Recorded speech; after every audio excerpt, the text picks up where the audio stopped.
Baba, katika jina la Yesu Kristo, asante kwa ajili ya siku njema ya leo. Na Bwana Yesu, tuko mbele zako kwa ajili ya kusikia neno lako. Kila mmoja kamfikie na kila mmoja kamfundishe. Uwepo wako ukashuke kutuhudumia Mfalme. Na kila mmoja akaone ya kwamba Mungu aliye cha mamlaka ndiye Mungu aliye mkuu, mwenye kuogopwa na mwenye kusifiwa. Tufunike kwa uwepo wako kuanzia mwanzo mpaka mwisho. Hata yule ambaye analifuatilia somo hili Bwana katika mitandao ya kijamii, neema yako iliyo kubwa na kubwa zaidi ikamfunike. Katika jina la Yesu Kristo naomba na kushukuru. Amen. Kitabu kile cha Ezra sura ya 8 mstari wa 21. Ezra 8:21. Na wewe utasoma mpaka ule mstari wa 23. Lakini mimi nataka tu huo mstari wa 21. Inasema, ndipo nikaamuru kufunga hapo penye mto Ahava, ili tupate kujinyenyekeza mbele za Mungu na kutafuta kwake njia iliyonyooka, kwa ajili yetu sisi wenyewe na kwa ajili ya watoto wetu na kwa ajili ya mali zetu. Bwana Yesu asifiwe sana. Asante, wamesha display hapo.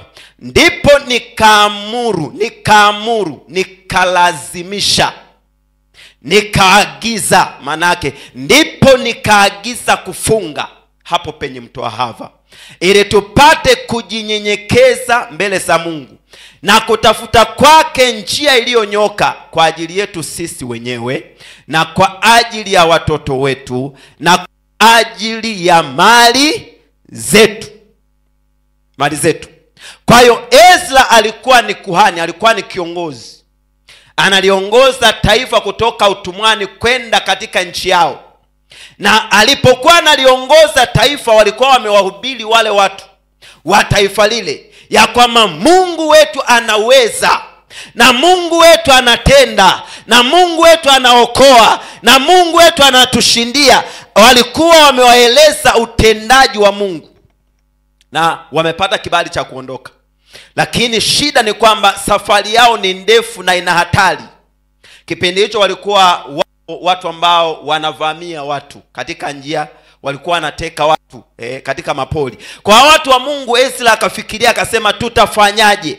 Hatuwezi kwenda kwa mfalme tukamwambia tupe askari wa kutusindikiza, kwa sababu tumekwisha kumwambia mfalme Mungu wetu anaweza kupigania watu wake.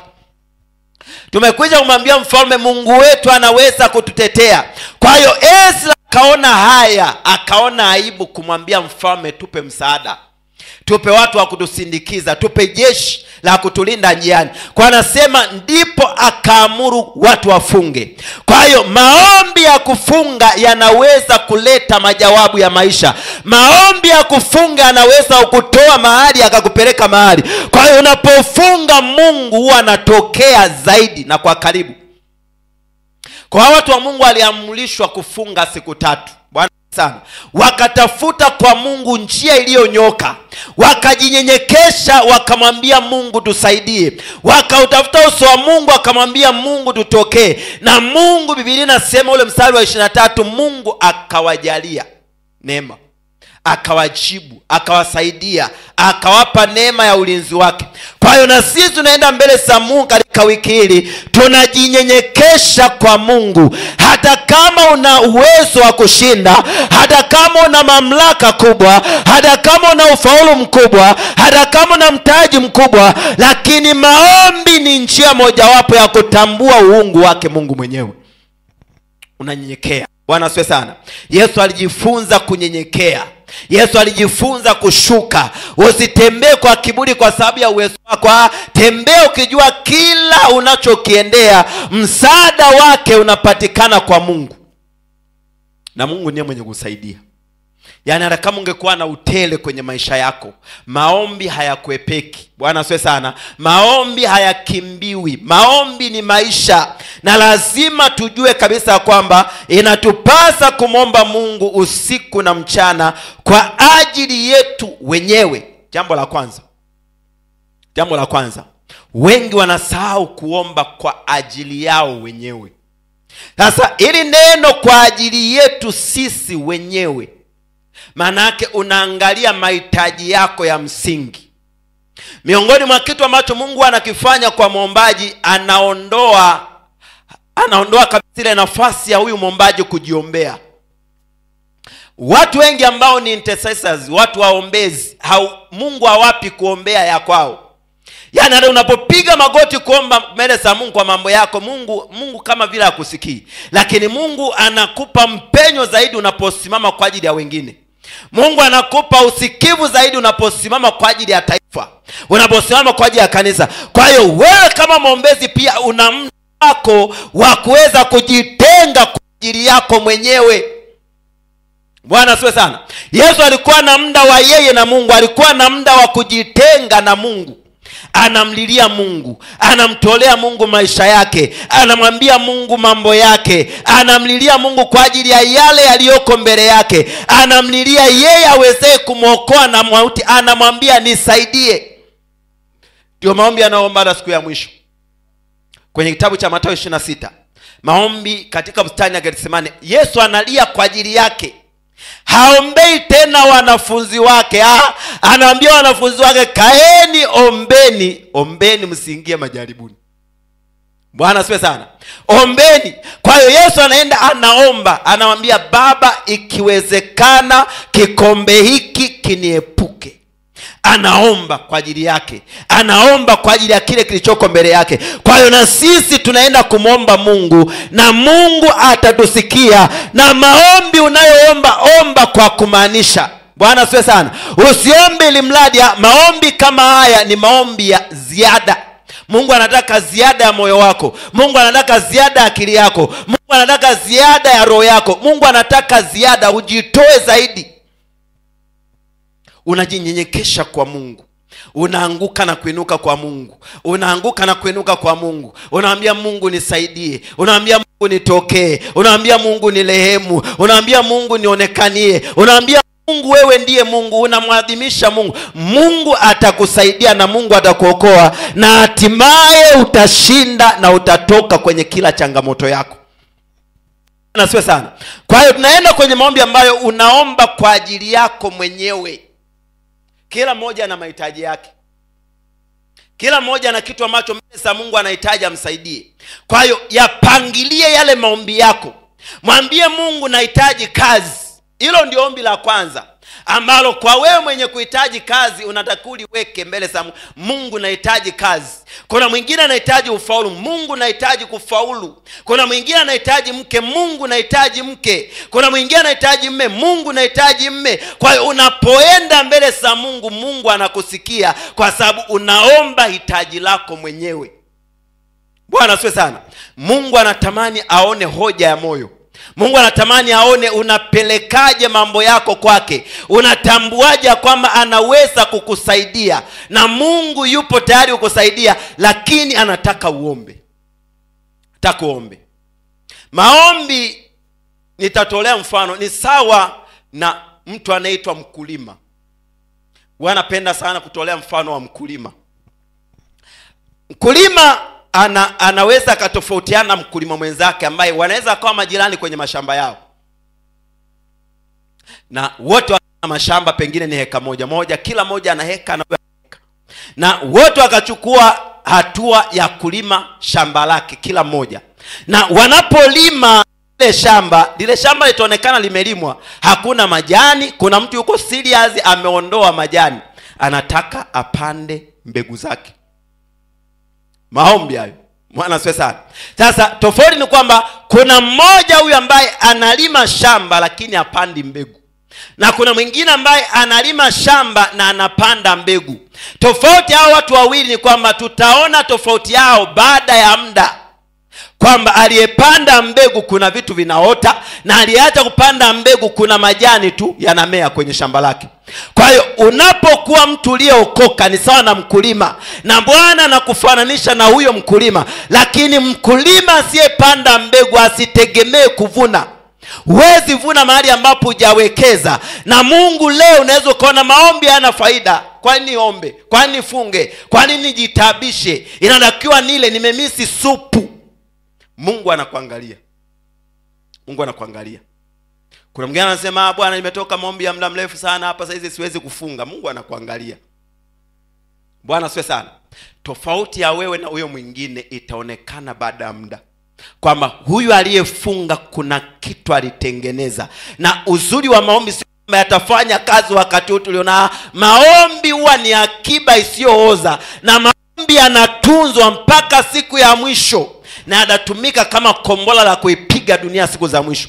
Malaika wa Mungu anashuka, anachukua chetezo kwenye madhabahu ya Mungu, anachanganya pamoja na maombi ya watakatifu na uvumba, halafu itatupwa duniani, italipua dunia.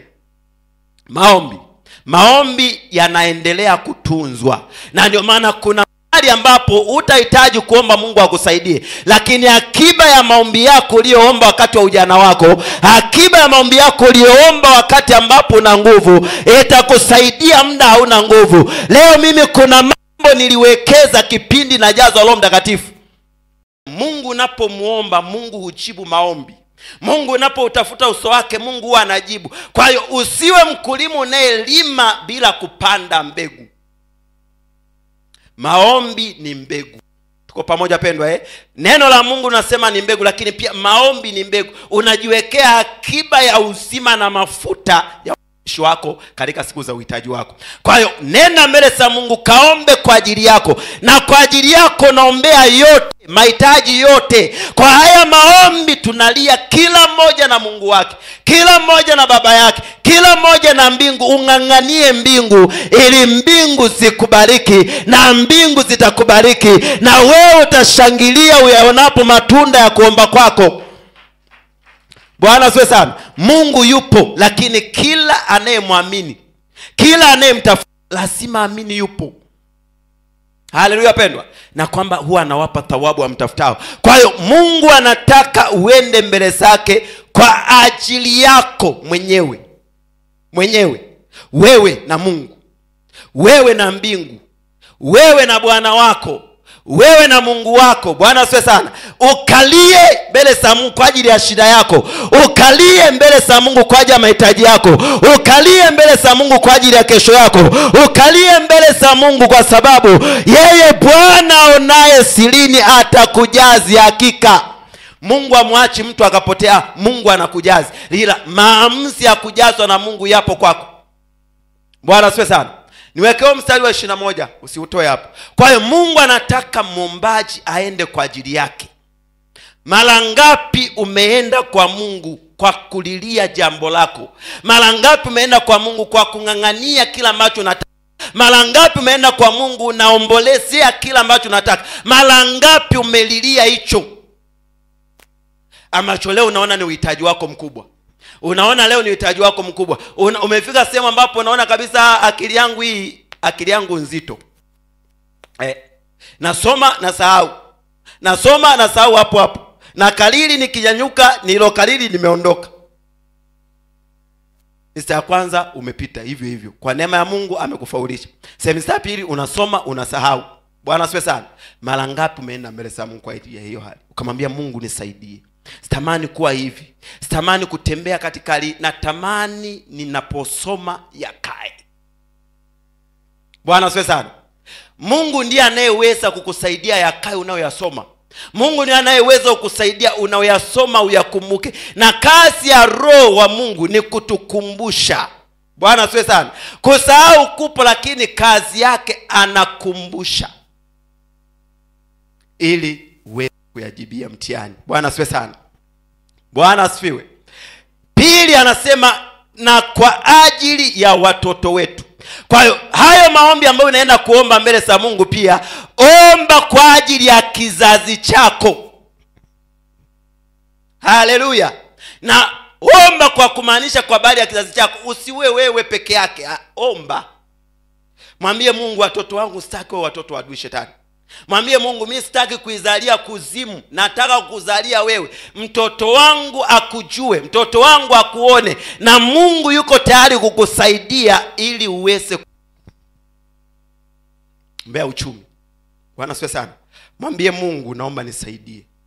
Na hapa nitaongea kidogo, kwa sababu moja ya kitu ambacho Mungu amenipa mzigo nacho ni uchumi. Mimi sibezi uchumi. Yaani mtu anaweza akaninukia, mchungaji, tunaona sasa unayapenda maisha kuliko kumpenda Mungu. Nitakuacha uongee kwa sababu ni wakati wako wa kuongea. Lakini najua kuna wakati utaminywa. Na ukiminywa kuna siku tutanipigia simu, mchungaji, bwana sivie baba, shikamoo, marahaba, mtoto wangu vipi?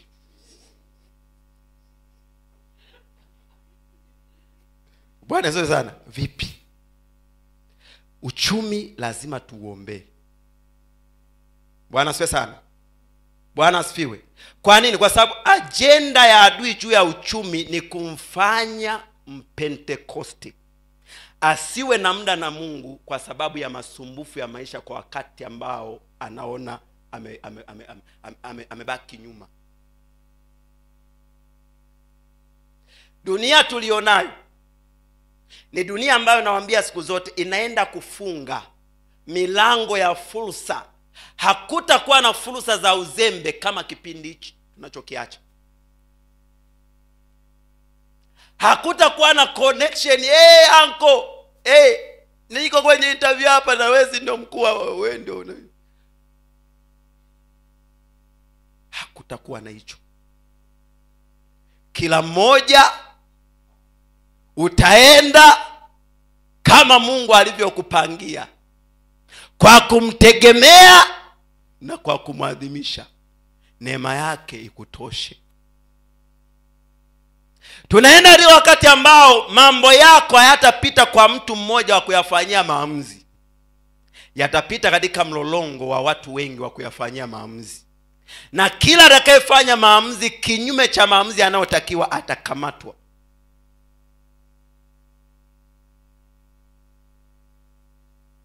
Bwana asifiwe sana. Bwana asifiwe. Kwa hiyo nataka na kuomba na kuagiza, omba kwa ajili ya uchumi wako. Omba kwa ajili ya mali zako, adui asipige mali zako. Kuwa mwaminifu kwa Mungu wako. Toa zaka, mheshimishe Mungu akulindie vitu vyako. Nje hapo wapendwa, mimi nikwambie kabisa, dunia hii ni kubwa mno. Mimi kuna wakati tu mimi napenda sana ukaa ndani kwa sababu muda mwingi sasa sipo kanisani. Maisha yangu mimi huwa ni kanisani, nyumbani. Kwa almost naweza nikashinda nyumbani muda wote, niko chumbani. Sasa kuna wakati unapomtafakari Mungu, unapoona mafunuo ya Mungu, unapoona maisha ambayo Mungu anakushuhudia kwa habari ya kesho, unapoona ukubwa wa yale mambo yanayokuja, unaweza kuona dunia yote hainaga matatizo ya penya kirahisi. Ila kuna muda mimi wanatoka nje, naanza kuangalia, napita natembea, naangalia nyumba zilivyochakaa, naangalia umbali uliopo kutoka nyumba moja mpaka nyingine, naangalia mapoli, naangalia kila kitu, alafu na evaluate, nasema hivi jamani, kweli mimi ninapokuwa na Roho Mtakatifu huwa namsikia vizuri? Maana maisha ni magumu, nyumba zimepauka, mambo hayaendi kama ninavyoona, lakini katika ulimwengu wa Roho Mungu ananionyesha mambo makubwa sana. Lakini katika kutembea na Mungu, Mungu anakufafanulia zaidi. Bwana asifiwe sana. Mungu anatembea na nguvu ya ndani, sio nguvu ya nje. Mungu anatembea kwa imani, sio kwa kuona. Unapoona mambo yaliyopo leo yanaweza ukatia tamaa, lakini ukiyaona mambo kwa jicho la rohoni na ukaamini ya kwamba Bwana anaweza kutenda, Bwana atatenda, na utaona utendaji wake na utamshangilia. Ndio maana mambo ya kimungu yanaanza na kuamini basi. Bwana asifiwe sana. Unamwombea kipofu macho yafunguka aje kuona. Linalokuja ndani hivyo unatoa wapi macho mapya? Lakini Mungu anasema weka mkono wako, omba. Ukianza kujifikiria hivi utaanza kutokeaje macho mapya? Kinachotakiwa ni kuomba macho mapya, Mungu atajua namna ya kuyaweka. Bwana asifiwe sana. Unamwambia mtu ni kiwete, hana miguu au miguu imejikunja imepindana, na unaamini hiyo miguu itanyoka. Hiyo ndio imani na maisha tulioitiwa. Uwezo unafika pale kaanza mahesabu sasa. Mguu utakapoanza utaanza kucheza kulia na kushoto. Mungu hayuko hivyo. Bwana asifiwe sana. Mungu anataka uamini alichosema. Neno lake ndio uzima wako. Na Mungu anataka ukishaamini uwe na uhakika. Bwana asifiwe sana. Bwana asifiwe. Bwana asifiwe kanisa. Bwana asifiwe. Kitabu cha Marko 11:24. Marko 11:24. Nataka tumalizie hapo. Marko 11:24. Biblia inasema, kwa sababu hiyo nawaambia, yoyote myaombayo mkisali, aminini ya kwamba mnayapokea, nayo yatakuwa yenu. Kwa sababu hiyo nawaambia, nawaeleza, nawataarifu ya kwamba yoyote myaombayo mkisali. Umeomba kwa ajili ya mahitaji yako, umeomba kwa ajili ya watoto wako, umeomba kwa ajili ya uchumi wako, umeomba kwa ajili ya huduma yako. Anasema yoyote ambayo mnayaomba mbele za Mungu, anasema aminini ya kwamba mnayapokea, halafu yatakuwa ya kweli. Kwa unapoenda mbele za Mungu, mwambie Mungu, naomba GPA ya 4.8 exactly, anasema umepokea. Bwana sasa, amini umepokea. Ukiamini umepokea, anasema hilo jambo litakuwa lako. Matokeo ya hayo maombi yatakuwa yako. Kwa hiyo tunapoenda mbele za Mungu kwenye maombi haya, kila mmoja lazima ujue lile unaloliomba mbele za Mungu, ukiamini ya kwamba Mungu ametenda, utapokea na litakuwa lako. Litakuwa lako. Kwani kwa sababu Mungu anatupenda, Mungu anatuwazia mawazo mazuri, Mungu anatamani atuhurumie, Mungu anatamani atusaidie, Mungu anatamani atutendee, Mungu anatamani atutokee. Lakini atafanyaje yote hayo bila kumuomba? Anasema mpokei kwa sababu hamuombi. Kwa sababu hamuombi. Kwa hiyo ondokane na kule kulalamika siku zote. Nasema uwe ni mtu ambaye unapeleka hoja mbele za Mungu. Mwambie tu Mungu nisaidie, mwambie tu Mungu nitokee, mwambie tu Mungu nionekanie, mwambie tu Mungu nisaidie. Kuna maisha na yatamani na hatua nazitamani, lakini wakati wangu wa kuyaishi hayo maisha na hatua hizo bado hujafika. Na nikijaribu kuzipiga hatua hizo, mimi nitapungukiwa kile Mungu anataka kesho nikitimize. Bwana asifiwe sana wapendwa. Mungu ana mambo mengi kwa kesho, na mazingira ya leo yana sauti inayoongea kwa habari ya kesho. Na ukiapiki tofauti, ukachukua tofauti yale mazingira, unaikosa kesho, unaishi leo.